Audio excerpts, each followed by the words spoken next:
সংখ্যক গণৰাজ্য দিৱস আৰু PMC গমুখ উচ্চতৰ মাধ্যমিক বিদ্যালয়ৰ পৰিৱেশ এয়া সকলোবিলাক সজাই পৰাই তোলা হ'ল আৰু এতিয়া সময় 7 বাজু আৰু কিছু সময়ৰ পাছতেই যি ৰাষ্ট্ৰীয় পতাকা উত্তোলন কৰিব অধ্যক্ষ মহোদয়।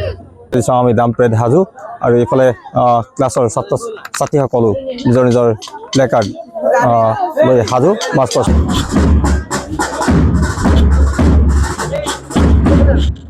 আৰু বন্তি বন্দনা গাবৰ বাবে কুস্মিতা শৰ্মাক অনুৰোধ জনাইছো আৰু সহায় কৰিব আমাৰ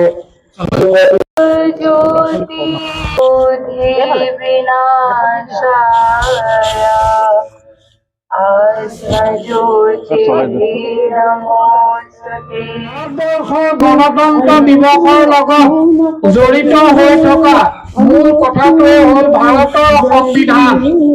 1950 চনৰ 26 জানুৱাৰীত ভাৰতবৰ্ষই পূৰ্ণ স্বাধীনতা লাভ কৰিছে, মানে ভাৰতবৰ্ষই এখন লিখিত সংবিধান লৈ নিজৰ কাৰ্যসূচী স্বাধীনভাৱে ৰূপায়িত কৰিবলৈ আগবাঢ়িছে। এই গণতন্ত্ৰ প্ৰাপ্তিৰ বাবে যিসকল বৰেণ্য ব্যক্তিৰে নিজৰ জীৱন উৎসৰ্গা কৰি আজি এই সুন্দৰ পৃথিৱীখনক স্বাধীনভাৱে থাকিবলৈ উৎসাহিত কৰিলে, উজ্জীৱিত কৰিলে, মই সেই পৰম শ্ৰদ্ধাৰ শ্বহীদসকলক আজি এই গোগামুখ উচ্চতৰ মাধ্যমিক বিদ্যালয়ৰ মঞ্চৰ পৰা সকলোৰে হৈ নমস্কাৰ জনাইছো। আজি আমি ক'ব পাৰিছো ভাৰত মাতা কি জয়। সদায় পৰাধীনতাৰ শিকলিডাল বান্ধি লৈ তেওঁলোকে যি কষ্ট পাইছিলে, সেই কষ্টক আমি মৰ্মে মৰ্মে আজি উপলব্ধি কৰিছো।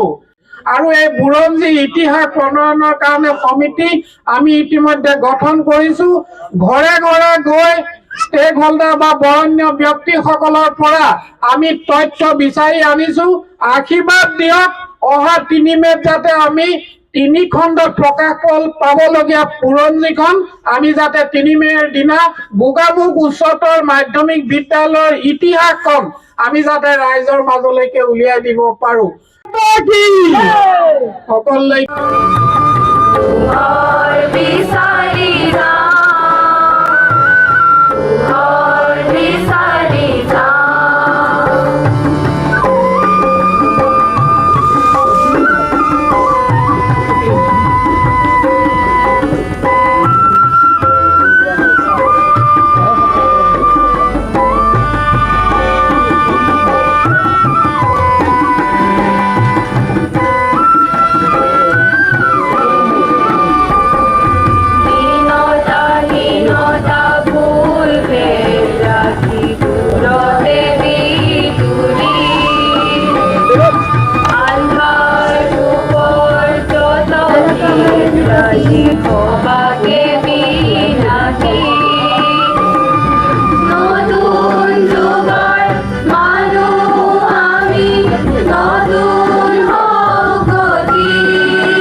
ধন্যবাদ জনাইছো।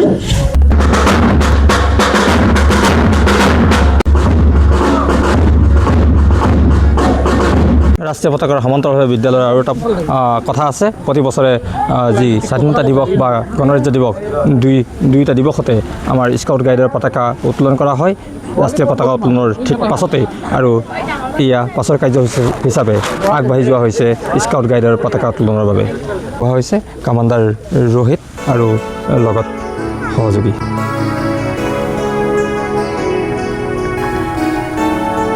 Lisa!